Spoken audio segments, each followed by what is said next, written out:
Y me gustaría, hermanos, reflexionar unos instantes en un tema importante.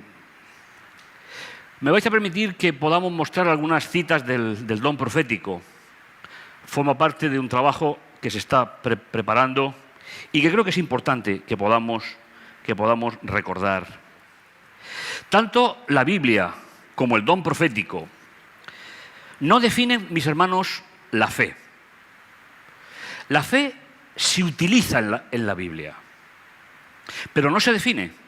¿Por qué? Porque los autores bíblicos, cuando la escribieron, sabían lo que estaban escribiendo y los términos que empleaban ya tenían en sí mismos una definición. El título del tema de esta mañana, el último título, porque ha habido varios a lo largo de la noche.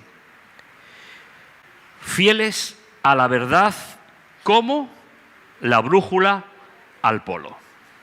Mis hermanos, recuerdo que fue la primera cita de memoria que me aprendí en la carrera de teología. La primera. Dice el texto, tal y como lo tenéis, un texto muy bonito. ¿Qué es lo que se requiere realmente del creyente?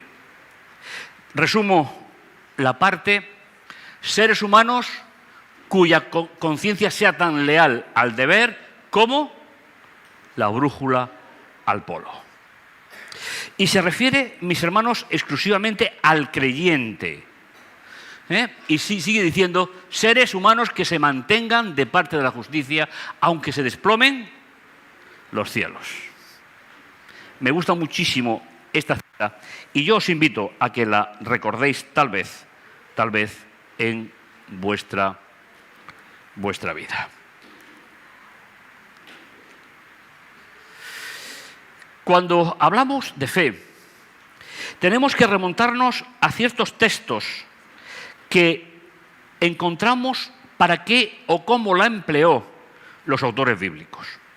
Vamos a ver la primera y la última del Antiguo Testamento, donde se emplea lo que nosotros traducimos por fe. Ahí tenéis Éxodo 17:12, donde se aparece, y aunque os parezca extraño, ya que no estamos acostumbrados a ello, es el mismo término que se va a emplear en el último texto que habla de fe en la Biblia.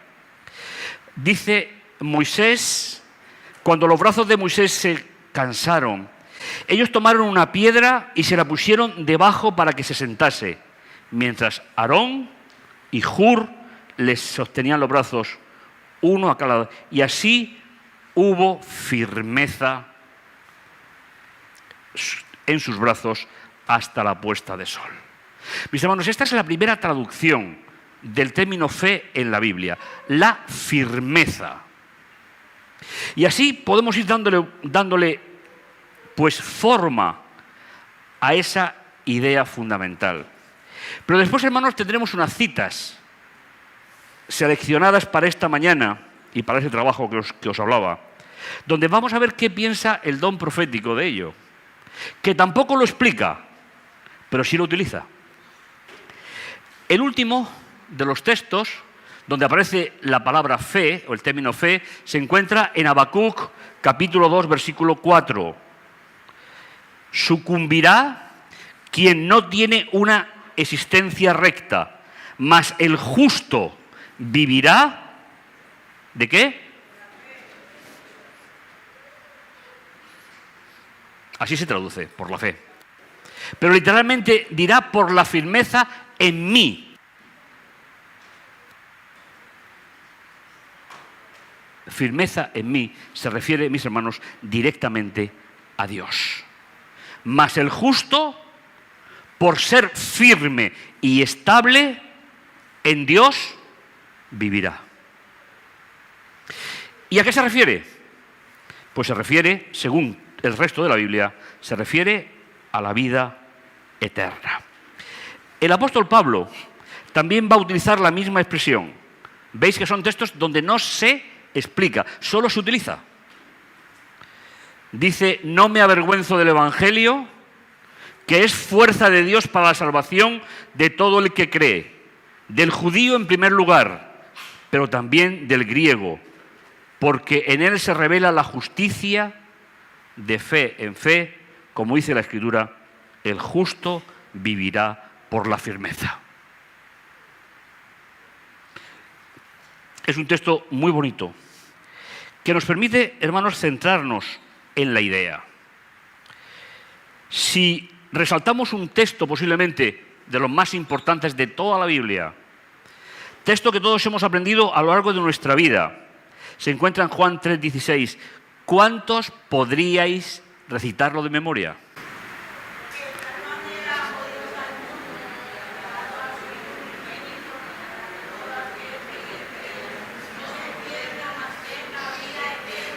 Gracias, no os había dicho eso, pero está bien.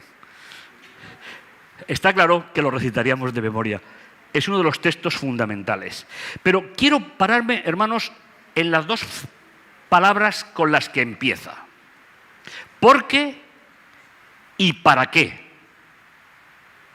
¿Sabéis? La vida del creyente se mueve en esta doble realidad. ¿Por qué soy creyente y para qué soy creyente? ¿Acaso soy porque lo he heredado? ¿Sabéis? Llegará un momento en que Álvaro, si Jesús no viene pronto, tendrá que pasar de nieto de Dios a hijo de Dios, como hemos hecho muchos de nosotros. ¿Por qué? ¿Porque tanto amó Dios al mundo? Que dio a su Hijo único. Mis hermanos, tú y yo somos hijos por adopción. Dios solamente tiene un hijo. Es Dios hecho carne, Emmanuel. ¿Y para qué? Y esa es la segunda de las partes de la experiencia religiosa. Porque Jesús vino, ¿y para qué vino? Para que todo que crea en Él, mas tenga vida eterna. Mis hermanos, un texto importante que nos habla del amor inteligente. ¿Qué es el amor inteligente en la Biblia? Es el amor como proyecto, es el amor que no espera respuesta. Y sabéis, mis hermanos, los creyentes tendríamos que aprender a practicar este amor. Yo sé que somos seres humanos y tenemos una memoria para los problemas dignísima. Pero Dios no se acuerda de tus errores. Dios no tiene en cuenta tus errores cuando pedimos perdón. El amor de Dios es un amor puramente inteligente. ¿Hubiese venido Jesús a este mundo aunque ningún ser humano lo hubiese aceptado? ¿Qué pensáis? Sí. ¿Por qué? Porque se tenía que resolver el problema del pecado a nivel cósmico. Aunque ni un solo ser humano hubiese aceptado a Jesús, Él habría venido. Porque Él no vino por las consecuencias. Él vino para acabar definitivamente sobre el pecado, sobre el mal y sobre el gran transgresor que se rebeló contra Él en el cielo. Por eso, mis hermanos, las dos palabras que comienza el texto. ¿Por qué? ¿Y para qué? Porque Dios tiene un amor que no varía con el tiempo. ¿Para qué? Para una vida que no variará en el tiempo. Mas tendremos vida eterna. Y frente a ese amor inteligente, la Biblia nos propone, y voy a leer unas citas, el tiempo pasa muy rápido, las vais a tener aquí. He seleccionado unas citas donde el don profético utiliza una expresión que yo no he leído en ningún libro de teología. Si Dios tiene un amor inteligente por nosotros, ¿qué espera de nosotros? Una fe inteligente. Y eso es lo que encontré buscando para ese trabajo que ahora mismo estoy preparando. Y me encontré como la único autor bíblico que yo conozca, no los conozco todos, que utiliza esa expresión. Y me gustaría por lo menos resaltar 3 cosas que el don profético habla que es la fe inteligente. Fijaos, si te quieres poner ahí, Mariano, pues por si quieres leerlo, quieres. Dice, después de su resurrección, Jesús apareció a sus discípulos en el camino de Emaús. Y comenzando desde Moisés y todos los profetas, ¿qué hacía Jesús? Les interpretaba las Escrituras.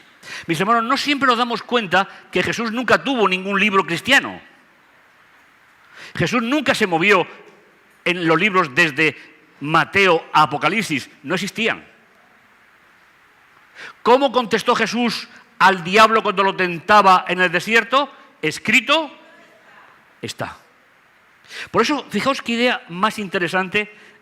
Es una cita, como veréis, del conflicto de los siglos, que dice, comenzando desde Moisés y todos los profetas, les está interpretando todas las Escrituras, las cosas que hacían referencia a él.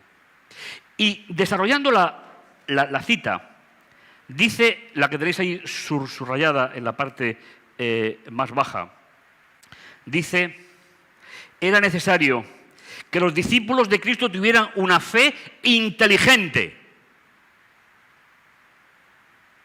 Bueno, me gusta esta idea. Me ha gustado pensar, inclusive esta mañana, me ha gustado pensar en esta idea. Y sigue diciendo, no solo en beneficio propio, sino para comunicar al mundo el conocimiento de Dios. Mis hermanos, la fe inteligente en esta primera cita, ¿qué es? Buscar a Jesús, ¿dónde? En la Escritura, comenzando por Moisés y nosotros acabando por Apocalipsis, que finalmente nosotros sí disponemos de esa segunda parte de la Biblia. Dice, era necesario que los discípulos de Cristo tuviesen una fe inteligente, pero no solo para beneficio propio, sino para comunicar el conocimiento de Cristo a los demás. Hermanos, ¿podríamos decir que la fe inteligente tiene que ver con la misión de la Iglesia y del creyente? ¿Habíais pensado alguna vez en esto? Pues está escrito desde el año 1901. Primera idea. No la voy a leer todas. Ya sabéis que a mí me gusta terminar a la hora. Dice, y esta parte, hermanos, es algo con lo cual llevo personalmente lidiando algún tiempo, bastante más tiempo. Dice, debéis realizar una consagración diaria y personal a Dios. Diariamente debéis renovar vuestra alianza para ser suyos plenamente y siempre. Y fijaos, hermanos, esta segunda idea que me parece impresionante. No confiéis en qué. No confiéis en los sentimientos cambiantes, sino afinad vuestros pies sobre la segura plataforma de la promesa de Dios. Tú lo has dicho, yo creo. Esta es la fe inteligente. Primero era buscar a Dios, ¿dónde? A Jesús en la Biblia, como misión. La segunda, la renovación de la alianza. ¿Sabéis, hermanos? La alianza es ese acto de generosidad por parte de Dios que establece una forma de relacionarse con el ser humano. Ir sumando las 4 ideas de fe inteligente. La siguiente. Vosotros debéis vosotros debéis caminar con Dios por fe y no por sentimiento. Mis hermanos, si no se hace a través del sentimiento, ¿cómo se hace? Se hace a través de un conocimiento bíblico, de un conocimiento del plan de Dios. Yo no sé vuestros sentimientos cómo son, mis hermanos, pero los míos no les doy un cachete de vez en cuando porque no sé cómo dárselo. ¿No estáis hoy aquí y mañana allí? ¿No estamos arriba y después abajo? Mis hermanos, la advertencia del don profético es, y creo que es importante, caminar con Dios por la firmeza, por la estabilidad y no por los sentimientos. ¿Sabéis, hermanos? No se puede tener una crisis de fe sin abandonar a Jesús, porque no es un sentimiento, es una realidad en la vida del ser humano. No busque una religión que se base en sensaciones, sino que esté fundamentada en una estabilidad o fe inteligente. Esa fe edifica los pies sobre la roca eterna de la palabra de Dios. Mis hermanos, ¿a qué llama el don profético el tercer pilar de la fe inteligente? No evaluar mi relación con Dios a través de los sentimientos, sino a través del intelecto. El intelecto no va en contra de Dios. Edificad sobre la roca. Y la última de las citas, donde encontramos la cuarta mención a la fe inteligente. Llevad vuestra conciencia a la palabra de Dios y observad si su vida, su carácter están en armonía con las normas de justicia que Dios ha revelado allí. Vosotros, y entramos en la frase, vosotros entonces decidid si tenéis una fe inteligente o no. Hermanos, ¿os extraña que el don profético escriba así? Yo no he oído nunca predicar de esto. No sé si Mariano, que lleva tantos años como yo, y alguno más, yo nunca he oído predicar de la fe inteligente. Pero el don profético sí que lo desarrolla. ¿Y qué clase de conciencia es la tuya? Uno no puede confiar en la conciencia del hombre, a menos que esté bajo la influencia de la gracia divina. ¿Y qué es lo que dice, mis hermanos? Y ya voy terminando. ¿Qué es lo que dice el apóstol Pablo en la Biblia sobre la fe? Me refiero a Hebreos 11. Simplemente algunos detalles. No me voy a parar en los personajes, sino me voy a parar en el resumen. 11:6. Ahora bien, sin estabilidad, sin fe, es imposible agradar a Dios.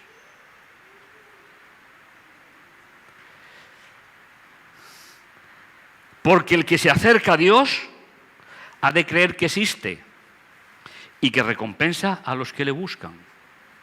¿Sabéis, mis hermanos? Uno de los grandes problemas, por lo menos en esta parte del mundo, ¿no? En otras no lo sé, que tenemos, ¿sabéis qué es? Que cuando vamos a llevar la Biblia a muchas personas, es que no creen en Dios. Y si no creen en Dios, ¿cómo van a creer en la Biblia? ¿Se puede creer en la Biblia se puede creer en Dios, puede creer en la Biblia faltando uno de los dos?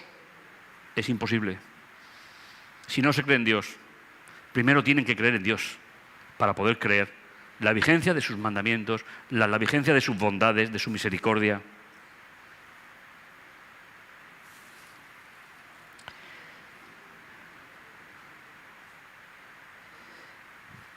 En la firmeza, dirá en el versículo 13, murieron todos ellos, empezando por quién, según Hebreos 11, por Abel, y haciendo todo un recorrido, toda una historia del mundo hebreo.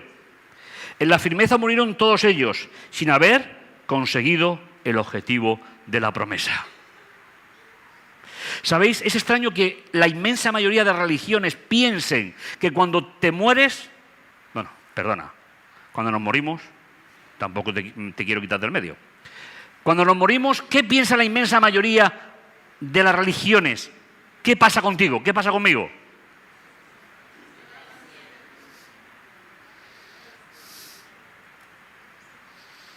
¿Sabéis, hermanos?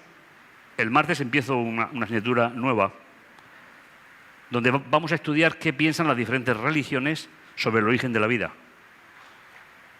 La creación, la caída, el diluvio. ¿Sabéis? Hay relatos de antes del diluvio, encontrados en piedra. Pues lo vamos a estudiar con los alumnos. Dice, en la firmeza murieron todos ellos sin haber conseguido el objetivo de la promesa. La vieron y saludaron de lejos. Y hermano, yo os hago una pregunta. ¿Estamos nosotros más cerca que ellos?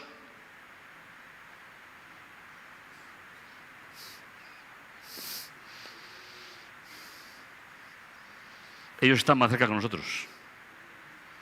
Porque para ellos la siguiente sensación de vida será ver al Rey de Reyes aparecer en las nubes de los cielos. Pero tú y yo todavía tenemos que aprender a andar sobre el mar, que es la asignatura pendiente. Dice, confesando que eran peregrinos y forasteros sobre la tierra, los que así hablan claramente dan a entender que buscan una patria. En esto, hermanos, coincidimos. Los que mantuvieron una firmeza junto a Dios a lo largo de su vida. Algunos vivieron, con los años que tengo, estoy cansado, pues imaginaros Matusalén. Pero qué interesante, hermanos, como Pablo, siguiendo la estela de toda la Biblia, nos está hablando de la firmeza, constancia en la vida del creyente. Y los que pasaron al descanso, desde Abel hasta el último, si practican una fe inteligente, ¿cuál es el horizonte que tenemos? Mis hermanos, yo estoy convencido que este planeta no va a ser destruido ni por un meteorito, ni por una tercera guerra mundial. La Biblia dice que aparecerá en las nubes de los cielos. ¿Para qué? Para que vayamos a su encuentro. ¿Y eso qué significa? Permanecer fiel y estable junto a Jesús hasta que Él vuelva. Mis hermanos, no estamos hablando de sentimientos. No estamos hablando de que yo tengo fe en que mi cachorro se salve. Eso es incorrecto. No es bíblico. No es bíblico cuando se dice tengo fe en que mi padre, mi madre se sane. No, no es bíblico. Yo puedo decir tengo fe en que Cristo sane. En que Cristo salve. Pero no puedo decir tengo fe en que mi perro se... Por cierto, no tengo perro, ¿vale? Es decir, mi perro se salve. No son conceptos bíblicos, son conceptos extraídos de la tradición. Y termino. Pues si pensaban en lo que habían abandonado, podían haber vuelto a ella. Todos tuvieron tiempo de regresar al lugar de donde habían salido. Por el contrario, aspiraban a una mejor, a la celestial. Por eso Dios no se avergüenza de ser llamado su Dios, pues les tenía preparada una ciudad. ¿Y cuál es esa ciudad? La que tú y yo esperamos. La nueva Jerusalén, la que tú y yo esperamos. No es otra.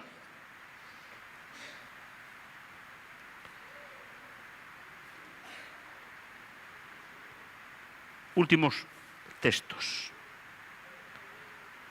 Seres humanos de los que no era digno el mundo anduvieron errantes por desiertos, montañas, grutas, cavernas. ¿Por qué? Porque fueron fieles a la verdad. ¿Cómo? Lo decíamos al principio, como la brújula al polo. Mis hermanos, tenemos una experiencia preciosa junto a nuestro Dios. Caminar cada día junto a Dios. Porque si no, te va a pasar lo mismo, vas a tener las mismas dificultades, pero no tienes nada. Esa es la diferencia. Dice, todos ellos, aunque alabados por su fe, no consiguieron el objetivo de la promesa. Dios tenía dispuesto algo mejor para nosotros, de modo que no llegaran ellos sin nosotros. ¿Y todo eso, hermanos, cómo se resume? En firmeza, en estabilidad. Simplemente quiero deciros, mis hermanos, estoy plenamente convencido que Jesús va a volver. No sé cuándo. Y de verdad que tampoco me preocupa. Total, ¿cuánto voy a vivir? ¿500 años más? Bueno, hermanos, ¿cuántos años voy a vivir más? Bueno, no digo la edad para que no empecéis a hacer cálculos, si no me vais a matar esta mañana. Mis hermanos, me da igual cuando Jesús venga. Si he pasado por el descanso, será un segundo. Y si no, será en el periodo de mi vida, como todos los que antes pasaron por aquí. Mis hermanos, tratemos correctamente la fe inteligente. Lo dice el don profético. Busquemos las fuentes de esa inteligencia, que no es filosofía. Y sobre todo, esperemos confiados que nos espera la nueva Jerusalén. Que el Señor los bendiga. Nos veremos aquí pronto, ¿vale? Amén.